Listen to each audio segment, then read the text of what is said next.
Hey. How long are you planning to keep ignoring me like this? Even though I've tried talking to her, my eldest son's wife continues to ignore me, not responding at all. This situation has been going on for about half a year now, and I've reached my limit of patience. I decided to have a family meeting with my eldest son involved. You know, if you don't want to talk to me, you don't have to force yourself to stay in this house. Is that so? Then, I'll gladly leave. Just when I thought she finally opened up, she responded with words I never expected. Gladly. Did she really not want to be with us that much? I was a bit shocked, but maybe this is for the best. If we forced ourselves to stay together, it would only make things more awkward. It's been half a year since the eldest son and his wife left our house. I've been living a quiet and peaceful life alone, but... Please help me!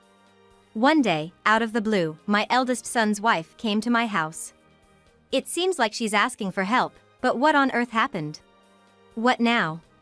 After leaving on your own, you have the nerve to come back and ask for help? That's what I was thinking. Actually. In the next moment, she started to tell an unbelievable story. My name is Madison. 10 years ago, I lost my beloved husband. He died of late-stage colon cancer, passing away just a month after the cancer was discovered. Brandon, Daddy has passed away, but I'm going to do my best, okay? As I spoke to my son Brandon, who is the eldest and was in his last year of middle school, through my tears, he cried with me. Mom, you don't have to do everything. I will do what I can on my own. At the time, Brandon, though just a middle school student, helped me a lot by taking care of household chores since I had to work part-time from morning till night to support our family after my husband's death. He never showed any sign of displeasure, always putting my needs before his own. I'm grateful that he has grown into such a kind-hearted person. Now, Brandon is 25 years old. Mom, there's someone I want you to meet. One day, Brandon solemnly said this to me. What? Are you getting married or something? As I asked this question, Brandon shyly nodded. Ah, has that time finally come? Knowing Brandon, his partner must be a kind-hearted person as well. And so, on the day my eldest son, Brandon, had decided, I was waiting at home when the doorbell rang. I glanced at the monitor with a bit of nervousness, and there stood a woman dressed quite flamboyantly. What? Is this the person he wants to marry? I let them into the house. Take a seat here. I'll make some tea for us, I said, directing them to the living room, thinking of offering some snacks. That's when it happened. Tea? Seriously? Do you have anything else? She said. What would you prefer? I have orange juice, if you'd like.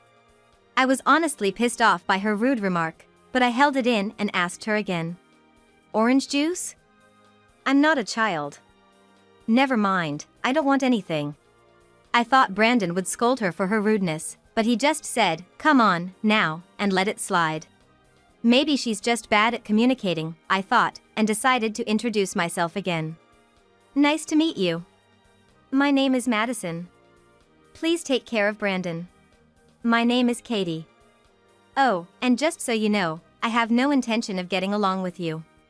After saying that, my future daughter-in-law, Katie, just started playing with her phone and said nothing more. What's with this woman? I was so astounded, I went beyond anger. That's when Brandon suddenly said, Mom, I didn't tell you this before, but can we live here with you? To be honest, I was nervous about living with Katie, but I was happy that Brandon wanted to live with me. Oh, yeah, that's fine. I managed to say, accepting their proposal, not imagining that it would lead to such trouble later on. A month had passed since Brandon and his wife, Katie, started living with us, but she never opened her heart to me. On the contrary, she started pushing all the household chores onto me for various reasons. My back hurts today, so could you clean the house, please? I'm feeling weak today, could you cook for us? That was the daily routine. I never meant to force her to do housework. And to be honest, I was fine with doing the chores since it kept me busy. But I did wonder if she'd be alright when I'm gone one day. It's fine that I do the chores, but, are you sure you don't want to do anything? You might find it tough when the time comes. What? Why should I have to do anything for this house? I tried talking to her just once, but it had no effect. On the contrary, she just lashed out at me. Well, if she says so, it's fine, I guess. I stopped talking to her about it and just went on with my days. Half a year later. I'm going out to drink with a friend today, so I don't need dinner. Oh. Okay, have a good time, I replied. It was rare for Katie to go out, so that night, it was just me and Brandon for dinner. Hey. Was Katie always like that even when you were dating? Huh? What do you mean? I tried asking Brandon about his wife, but he seemed clueless. Come to think of it, I've never seen them have a pleasant conversation together. Curious, I decided to bluntly ask Brandon even though it might be none of my business. Are you two getting along okay? Katie is a housewife, right? I'm not trying to force her, but she doesn't do any housework and she's cold to me.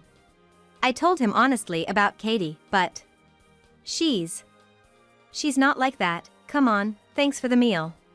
My eldest son, even though he hadn't finished eating yet, hurriedly cleaned up his dishes and went back to his room. I'm sure he must have noticed the attitude of his wife, Katie. I felt like I was being abandoned by my son as well, and I was left alone at the dining table, feeling nothing but downhearted. While I was feeling depressed and lost in thought, I looked at the clock and realized it was nearly midnight. I should just go to bed now, I thought, and just at that moment, I heard the front door open. Ah. What a drink, what a drink. Katie, my eldest son's wife, came home humming a tune, seemingly in a very good mood from drinking, and went into the living room. I thought she might get a hangover if she went to bed like that. I poured a glass of water and handed it to Katie, saying, "Here, why don't you drink some water? You seem like you've had quite a bit to drink." But she ignored me and went to the kitchen to get water herself. Huh? Is she too drunk to realize I handed her water? I thought, but I had handed it right to her, so that couldn't be it. You want water, right? Well, here's some colder water, why don't you drink this? I tried speaking to her again, but once again, she ignored me and went to her room. What on earth is going on? I couldn't understand Katie's behavior at all. Well, maybe things will go back to normal tomorrow. That's what I thought, but the next morning, after seeing my eldest son, Brandon, off to work, I talked to Katie about last night. You drank quite a bit last night, didn't you? You didn't notice when I handed you water, and you went to the kitchen to pour yourself a glass. I was so surprised. I talked to Katie with a laugh, not meaning to be sarcastic at all, but she just glared at me and started fiddling with her cell phone. What is this? I don't understand at all. Even after that, I continued to speak to her, asking what do you want to eat today, and are you going anywhere with Brandon today, but she ignored everything. At this point, I'm out of options. I can't find a solution if I don't know the cause. I guess I just have to patiently wait until time solves this. But even after 2 months, Katie continued to ignore me. Why do I have to be ignored like this? I can't take it anymore. One evening after dinner, I asked my eldest son and his wife to stay in the living room, and I initiated a family meeting. I have something to talk about regarding Katie. I've been ignored by her for about 2 months now. Huh? Mom, is that true? Surely, she hasn't been ignoring you for 2 months. Right, Katie? My eldest son's reaction was normal, I think. It's natural for him not to think there's no communication since we live together. But the fact is, I have been continuously ignored. When both my son and I looked at Katie, she sighed and started talking. What do you want me to say? Without any sign of remorse, Katie openly admitted that she had been ignoring me. First of all, I decided to move into this house because Brandon said he didn't want to leave his mom alone. I just went along with it. Besides, I told you, didn't I? I have no intention of getting along with you. The other day, when I was drinking with my friends, they told me if I don't want to get along, I don't have to force myself to talk. And I thought, that's right. So that's why I've been ignoring you. Is that so bad? That's her reason for ignoring me? Katie is bad enough, but her friends sound just as bad. Hey, don't talk like that. I've been doing the housework every day instead of you, after all. What? Are you talking back to me? In the first place, I never did housework at my parents' house because we had a maid. If you're gonna complain that much, why don't you earn enough to hire a maid yourself? You're cheeky for a guy whose only redeeming feature is his looks. I've reached my limit. If it was just me, I might have been able to endure it, but I can't stay silent when she insults my eldest son as well. If she's gonna go that far, so be it. She's sorely mistaken if she thinks she can keep acting like a spoiled princess forever. Well, fine, you don't want to talk to me, right? Then please leave this house. I said this firmly to Katie. Upon hearing that, Katie, the eldest son's wife, couldn't resist retorting. Excuse me? What's with that attitude? Here I've been living with you reluctantly, and now just because I ignored you a bit, you tell me to leave the house? Don't you think that's a bit presumptuous? Ignored a bit? Where do you get off? Plus, you're gonna continue ignoring me, right? I can't live with someone like that. I couldn't back down either. I can't see a future where things get better living with Katie, and I think I'll go crazy from all the stress. As Katie and I were arguing, Brandon, the eldest son, stepped in. Both of you, please stop. We're family. Let's try to get along. Really? You're still talking like that after seeing this situation? Your mom just told me to leave the house. And yet, you still take her side? I can't believe this. Katie was freaking out, grabbing Brandon by the collar and yelling at him. No, after all, this whole situation is because of your attitude. That's what I thought in my head, but it seemed like Brandon felt the same way. I've kept quiet until now, but you're out of line. Out of line? What do you mean out of line? Speak up. You're always so meek and can't say anything to me. Hearing Katie's statement, Brandon seemed completely enraged. With a face angrier than I've ever seen, he said to Katie, "Don't think everything will go your way. Don't underestimate me. You ignore my mom just because you don't like her? Are you a child or what?" I didn't know that he could speak in such a tone, even though we've lived together for many years.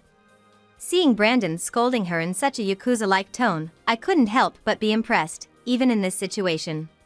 Child? Did you just call me a child? Yeah, worse than a child. After exploiting your parent-in-law, you ignore her? Mom was right. If you don't want to talk and you don't like it here, then leave. Brandon made himself very clear. Fine. I get it. I should leave, right? I'll gladly leave this house. Katie seemed defiant as well. She said she would leave the house. Does this mean they both just declared divorce? As I was thinking about this, Brandon took a piece of paper out of the bag he uses for work. Here. If you're gonna leave, then sign this. What is this? A divorce paper? Your attitude has been bothering me for a while. Using your wealthy family background to do whatever you want, never going out with me but always going out with your friends. I even thought maybe you have another man. I can't believe you thought that way. I don't need a man like you. After saying that, Katie signed the divorce paper and thrust it back at Brandon. Here. Are you happy now? Make sure you submit this. And of course, I'll be taking my share of the assets. I'm going to ask my father to get a lawyer, so you better be prepared. Saying this, Katie stormed out of the house. Brandon, are you sure it's okay to accuse her of cheating without any proof? Yeah, it's fine. Just watch. You'll understand soon enough. Well, if Brandon says so. For me, I felt refreshed that Katie had left our house. After that, life went back to peaceful times, just Brandon and me living together like old times. Half a year passed since Katie left. And one day the doorbell rang repeatedly, waking me up from my nap. Who is it now, ruining my nice nap? I checked the monitor while feeling grumpy, and was shocked. Why is she here? The drowsiness was completely gone. On the monitor was Katie. Katie. What's happened to you? Madison! Please help me! She just barges in all of a sudden, asking for help. What on earth is going on? Even if you ask for help. We're not related anymore, are we? I tried to send her away coldly, but my eldest son's wife, Katie, wouldn't leave at all. On the contrary, she started banging on the front door and screaming to be let in. Wait a minute. It's like I'm being made out to be the bad guy here. Thinking that I might end up calling the police if I left her alone, I reluctantly decided to let her in. What on earth is going on that you're this desperate? Well, actually, Katie, different from before, seemed willing to answer my question honestly. But there was something off in her response, like she was holding back. Was she really in that much of a tough situation? After I divorced Brandon, this arrived at my parents' house. What? What is this? Inside the brown envelope she handed me were photos proving Katie's infidelity and a demand for a settlement. The worst part is that my dad received this, and he told me I'm disowned and kicked me out of the house. I have nowhere to go. I'm thinking of apologizing to Brandon, but I can't get in touch with him at all. So, you just decided to show up today? Yes. Gosh. She's utterly foolish. She gets herself kicked out because of her own actions, and then she has the gall to come to her ex-husband's family's house. I'm too appalled to even speak. Please! Can't you tell Brandon from your side that it was all a misunderstanding? Kneeling down, Katie pleaded with me. I've heard enough. Really? Thank you so much. Katie must have misunderstood, thinking she was forgiven. She raised her face, her eyes shining. It's clear to me now that you're a complete idiot. Huh? Why should I cover for you, when my own son was cheated on? And getting kicked out of your house is just desserts, isn't it? Am I wrong? Well, that's true, but if you understand that, then why on earth did you come here? I really can't comprehend her actions. Besides, you didn't like me, right? You kept ignoring me, right? And yet, you come to me for help. You must be out of your mind. But you're the only one I can turn to. Just like Brandon said, she's completely taking people for granted. Why should I, someone she's been hostile towards, easily agree to help her? That's not true. You could have asked your relatives for help. Besides, your family is wealthy, right? You've always solved your problems with money. The settlement they're asking for is only $10,000, you could easily pay it off. But I've already told you, I've been disowned and they won't help me financially anymore. Katie suddenly changed her tone and yelled at me. There's no point in talking to her any longer. Then deal with it yourself. Besides, we're no longer related, why should I help you? Don't keep saying nonsensical things. I ended up yelling back at Katie. She was taken aback and fell silent. If you're done, can you please leave? I don't want to see your face anymore. I grabbed Katie's arm and forcibly led her to the front door. She apologized, crying, saying I'm sorry, but it was already too late. I'm not that generous of a person. That's it between you and me. If you come barging in here again, I'll say there's a suspicious person and turn you into the police. Saying this, I threw Katie, my eldest son's wife, out of the house and locked the front door.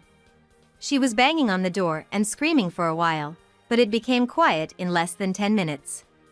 Suddenly, looking outside from the living room, I saw the back of Katie as she walked away, shoulders slumped. Maybe if she hadn't ignored me for such a silly reason back then, this might not have happened. But still, I can't help but feel sorry for my eldest son.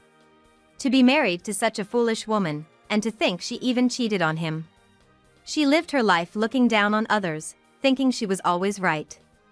This is her punishment. She better reflect well and live the rest of her life in a better way. That's what I thought as I closed the living room curtains. It's been 3 months since Katie suddenly showed up, but she hasn't been back since. She must have given up. Come to think of it, I wonder what happened to the alimony for my eldest son. Suddenly curious, I decided to ask my eldest son about what Katie is up to now. By the way, have you been in touch with Katie recently? No, I haven't talked to her directly, but we've communicated through lawyers. Did you get the alimony all right? Yeah. Katie's dad said he was sorry, and he paid the whole amount at once. He even tried to give me an extra $20,000, saying it was out of goodwill, but I declined. Accepting that would somehow make my anger towards Katie fade. I see. So he's still angry. Well, that's understandable. So, is Katie living at her parents' house? No, it doesn't seem like it. According to her lawyer, she got kicked out of her parents' house, and now she's living in a cheap apartment. And get this, she, who never worked a day in her life, is earning her living expenses by cleaning at a bingo hall. She used to look down on cleaning, saying it's something maids should do. Serves her right. My eldest son said, laughing. To make my kind-hearted son say something like this, Katie must have really done something terrible. In a way, I'm impressed with her. I just hope that until the day my son remarries, we can live peacefully, just the two of us.